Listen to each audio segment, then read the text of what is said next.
అష్ట కష్టాలు దూరం చేసేటువంటి వ్రతము, అష్టైశ్వర్యాన్ని నింపేటువంటి వ్రతము అనగా వ్రతము. పాపాన్నంతా కూడా తుడిచిపెట్టేటువంటిది అనగా లక్ష్మి. యోగమాతగా కూడా పిలుస్తాం అనగాదేవిని.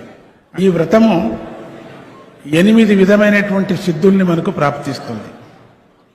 అందుకని ప్రారంభంలో కృతయుగంలో చాలా ఉధృతంగా చేసేవారు ఈ వ్రతము.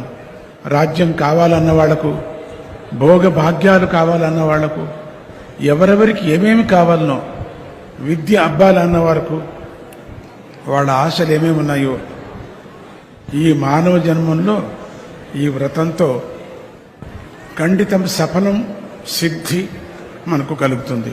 ఆ దత్తాత్రేయుడే చేయించాడు మొట్టమొదట కార్తవీర్యార్జునుడికి. కృతయుగంలో ఆయన యొక్క స్లోగాన్ ఏంటంటే జయ గురుదత్త శ్రీ గురుదత్త.